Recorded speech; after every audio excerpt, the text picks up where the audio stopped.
जमीन से 480 फीट ऊंचे 4500 साल पुराने इस पिरामिड के अंदर ऐसा क्या था जिसको सिर्फ देखने के लिए रिसर्चर्स ने एक रोबोटिक कैमरा पिरामिड के अंदर भेजा। एक जगह पर आकर रोबोटिक कैमरा रुक गया क्योंकि अब उसके सामने पत्थर का एक स्लैब था। रिसर्चर्स का मानना था कि इस स्लैब के पीछे जरूर कोई ऐसा राज छुपा है जो पिछले 4500 सालों से दफन है। ये राज इनको हर कीमत पर जानना था, इसलिए उन्होंने रोबोट के आगे एक ड्रिल मशीन लगाई जिसने उस पत्थर के स्लैब में बारीक छेद कर दिया।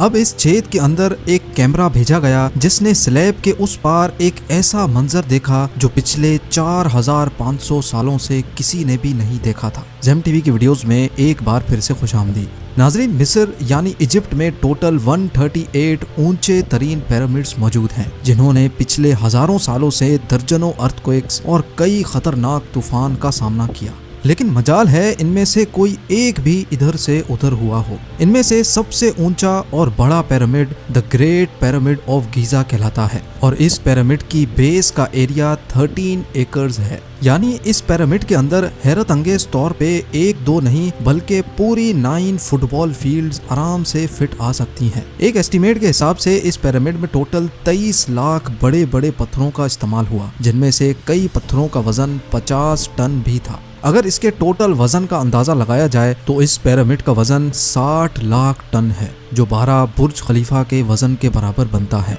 लेकिन इतने ऊंचे और आलीशान पिरामिड्स बनाने का आखिर मकसद क्या था? हजारों साल पहले जब इंसान के पास कोई टूल्स भी मौजूद नहीं थे, तब इन पिरामिड्स की दीवारों को कैसे इंच बाय इंच लेवल किया गया? कैसे 50 टन वजनी पत्थरों को स्क्वायर शेप में काटकर बगैर क्रेन के ही 480 फीट ऊंचाई तक पहुंचाया गया? और इनको बनाने में ऐसे कौन से इंजीनियर्स का हाथ था जिन्होंने इन पिरामिड्स को अर्थक्वेक प्रूफ के साथ साथ इनकी तमाम साइड्स को एग्जैक्टली 51.5 डिग्री के एंगल पे सेट किया? ये सब आप जान सकेंगे आज की इस वीडियो में। तो आइए शुरू करते हैं।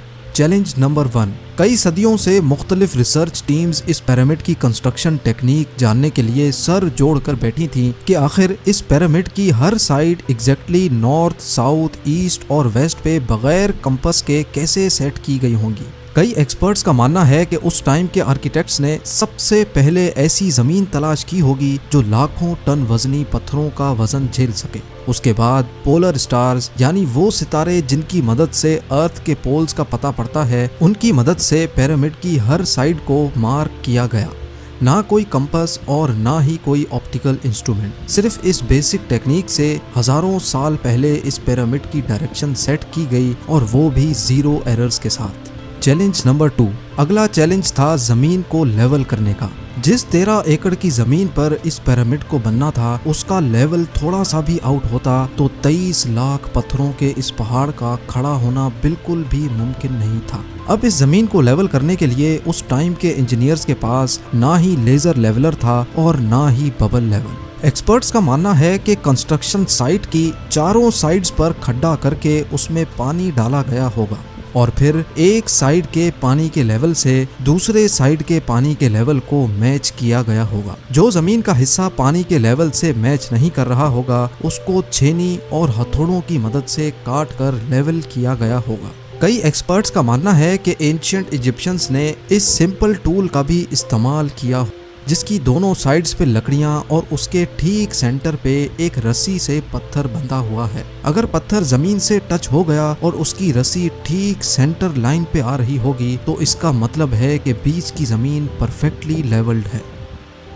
Challenge number 3। अब पिरामिड कंस्ट्रक्शन साइट पे डायरेक्शंस भी सेट थी, मार्किंग्स भी हो चुकी थी और जमीन का लेवल भी सेट था। अब बारी थी कंस्ट्रक्शन स्टार्ट करने की, जिसके लिए लाखों टन वजनी और बड़े पत्थर रिक्वायर्ड थे। लेकिन ये पत्थर काटने के लिए ना ही उनके पास ग्राइंडर थे और ना ही जैक हैमर्स, लेकिन फिर भी उन्होंने 50 टन वजनी पत्थर काटे भी और उनको स्क्वायर या रेक्टेंगल शेप भी दिया। लेकिन आखिर किसकी मदद से?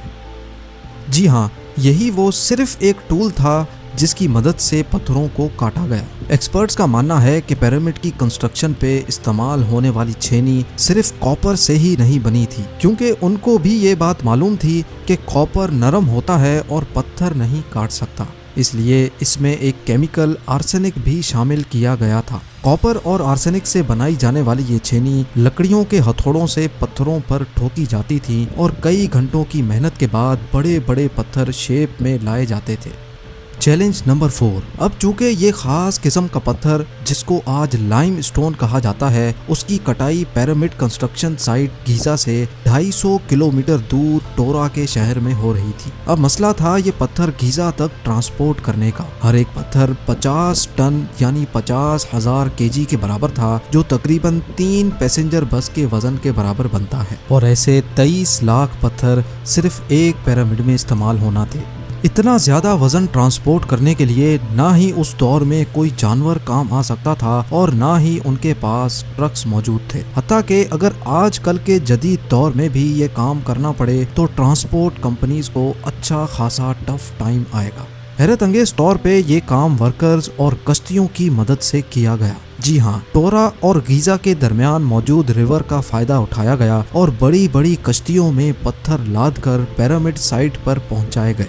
एक्सपर्ट्स का मानना है कि ये काम इतना आसान नहीं था। शिप्स में इतने बड़े पत्थर की लोडिंग और अनलोडिंग में कम से कम भी 500 मजदूरों की आर्मी एक ही वक्त में लगाई गई होगी। Challenge number 5। जो एक्सपर्ट्स की टीम्स पिरामिड की कंस्ट्रक्शन पर रिसर्च कर रही थी, उनको अब अपने कई सवालों के जवाब मिल चुके थे, लेकिन एक बात उनको हर वक्त सता रही थी कि लाइमस्टोन कट भी गए, ट्रांसपोर्ट भी हो गए और कंस्ट्रक्शन के दौरान एक के ऊपर एक लगना भी शुरू हो गए। मसला ये था कि पत्थर इतनी ऊंचाई तक आखिर पहुंचाए कैसे गए होंगे। कई एक्सपर्ट्स का मानना है कि पिरामिड की कंस्ट्रक्शन से पहले ही ये प्लान कर लिया गया था। या तो ये स्पाइरल ट्रैक के जरिए ऊपर गए होंगे या फिर जिग जैग तरीके से, लेकिन ये बात तो तय है कि 50,000 केजी के पत्थर ऊपर मजदूरों की आर्मी की मदद से ही खींच कर गए होंगे।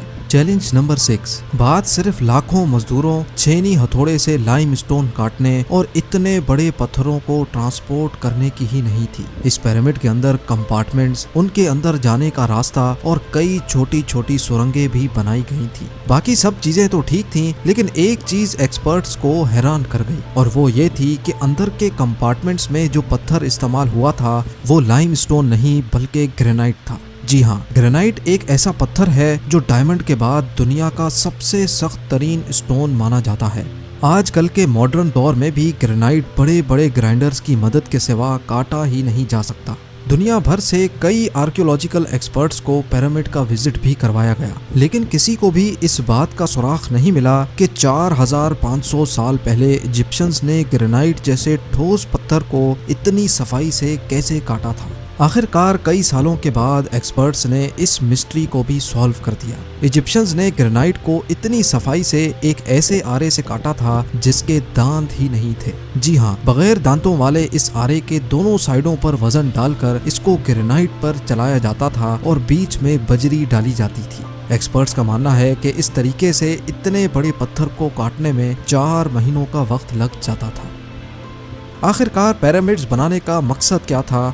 इन पिरामिड्स को बनाने में कितने मजदूर एक ही वक्त में काम करते थे? और रोबोटिक कैमरा ने जब पिरामिड के अंदर पत्थर के स्लैब में सुराख किया तो उसके अंदर वो कौन सा मंजर देखा गया जो पिछले 4500 सालों से किसी ने भी नहीं देखा था? ये सब और इससे भी ज्यादा आप जान सकेंगे इस वीडियो के पार्ट 2 में। आप लोगों के प्यार भरे कमेंट्स और लाइक्स का बेहद शुक्रिया। मिलते हैं वीडियो के अगले शानदार पार्ट में।